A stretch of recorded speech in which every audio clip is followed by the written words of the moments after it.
आङो जोबोद मोजां मोनबाय फाग्लिजरा पार्ट 2 दिनै जों ज' जाफैदों बड'लेण्ड रायजो सुरक्षा मन्च आरो जोंनि सिनियर मावथिफोर ओमफ्राय लोगोसे फंबाय बिग्राय ब्रह्म गान खनग्रा ओमफ्राय फुंखा महिलारि देंखो बानायग्रा जों ज' फैनानै फाग्लिजराव जोङो बैसागु जानो फैदों। जों थांनाय बोसोराव खोथा होखादों जे जों बेयाव बैसागु जाहैगोन होननानै आरो जों जोबोद मोजां मोनदों जे दिनै फाग्लिजरानि मानसिफ्रा गिदिर खैफोदनिफ्राय जे बिसोर मुक्ति मोनबाय। बे जायगानि 3900 बिगा हाखौ आदानि कम्पानि हा होनो नागिरदोंमोन।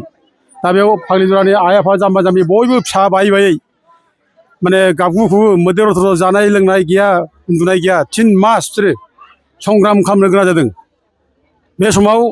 बे समनि बिटिसि सरकार प्रमद बर'मोनहा बुजियाखैमोन। खिन्थु जेब्ला फाग्लिजरानि जाम्बिया जाम्बिफ्रा बयबो जांख्रिखांबाय हासिबलायनो ओंखारबाय अब्ला पुलिस मिलिटारिफ्राबो बे जायगायाव फैनो साहस खालामाखिसै। उफाय गैयिनि बे जायगानि हाखौ फाग्लिजरानि रायजो राजाफोरनो हगारनानै फिननो गोनां जाबाय देरहाबाय। दा प्रमद बर'मोनहा बुजियाखैमोन जे रायजोनि गोरिब गुन्द्रानि अननाय खालामब्ला जे गिदिर मोनसे खैफोद जायो बिपद जायो फाब नाङो बेखौ बिसोर बुजियाखैमोन। दा नै फाग्लिजरानि बे जायनाखि धौ आन्दलन धौ गावनि हाखौ लाखिनायनि धौ थै-थां जुजिनाय हासिब सिबैसो ओंखारनाय बे धौआ दिनै प्रमद बर'नि बे सानफ्रोमबो थगायबाय थानाय आइ आफा जाम्बा जाम्बिखौ थगाय नासयबाय थानाय बे धौआनो प्रमद बर'नाव गिदिर मोनसे धाक्का होदों। आरो बे धौनि गेजेरजों बुंनो थाङोब्ला सारा बिटिसिनि बर'फ्रा जावरिखांदों बयबो साबायखर होदों फाग्लिजरानि रायजो राजाखौ। गावनि अधिकारनि थाखाय थै-थां जुजि कमेन्ट बक्सआव गोबां लिरदों साबायखर होदों। साबायखर जोंखौबो साबायखर होदों दावराव देखाय मानसिबो साबायखर लोगोखौ साबायखर होदों। दा दिनै बे हा लाखिनायनि धौजोंनो दिनै प्रमद बर'मोनहा अननाय मावनायनि थाखाय दिनै बिसोर होखारजाबाय। दिनै 5 बोसोर पावाराव दंमोन प्रमद बर'मोनहा बिसोर दिनै फैफिननांगौमोन पावाराव बिटिसि पावाराव खिन्थु फैयाखिसै। मानो? बिसोर अननाय खामानि मावबायदों नंखाय खामानि मावदों थगाय थसि खालामदों गोरिब गुन्द्राखौ मोदै रथ' गाबनानै बिसोर रंजादों फुरथि खालामदों जौगानाय लाबोदों बायदिसिना होननानै। दा बेखौ रायजोफ्रा हमनो हादों बुजिहादों जाय फले दिनै बे 5 बोसोराव बे पावाराव दंब्लाबो नैबे दानि टार्माव बे फैफिननो हायाखै। बे फैफिननायनि खारना बेनो बे थगायनायखौ रायजोफ्रा बुजिदों आरो नैबे फाग्लिजरानि रायजो राजाफ्रा जाम्बा जाम्बिफ्रा एखे उसित शिक्षा बिसोरनो होनाय जादों।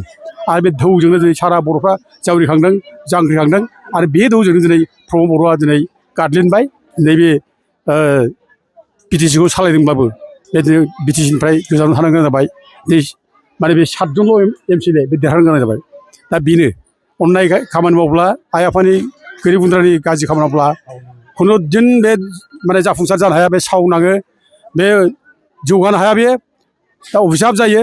दा दिनै बे अभिसाबावनो दिनै प्रमद बर'आ माने जेननांबाय आरो आइ आफा रायजो राजाफ्रा दिनै जोंनो मोनसे थुलुंगा होबाय फाग्लिजरानि आइ आफा रायजो राजाफ्रा जे मोजां खामानि मावब्ला देरहासार जायो मोजां खामानि मावब्ला रायजो राजा गोरिब गुन्द्रानि जाम्बा जाम्बिनि आसिरबाद मोनो। आरो दिनै बिसोरो जोंनि थाखाय बिराद गिदिर आसिरबाद जोंखौ मनबल होबाय आरो बांसिन माने जोंखौ थुलुंगा होबाय रायजो राजानि जाम्बा जाम्बिनि खामानि मावनो थाखाय। आरो बे थुलुंगाखौ लानानै जों मावगोन बेखौ जों दिनै बे जायगायाव खोथा लाङो। आरो फाग्लिजराव जों फैनानै बैसागु जाफैबाय। बे बैसागु जानायाव जों बिराद मोजां मोनबाय।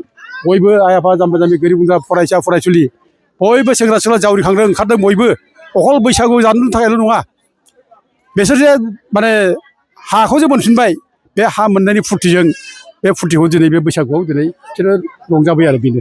दा जों बेयाव रंजालांगोन दिनै गोसो होसारनानै आं बयबो आइ आफा रायजो राजाफोरखौ फाग्लिजरानि रायजोफोरखौ बयखौ धन्यबादै खुलुमो आरो गासैबो बर' फिसाफोरखौ आङो फाग्लिजरानिफ्राय बैसागुनि खुलुमनाय सिबिनाय बावहरो। गोजोन्थों।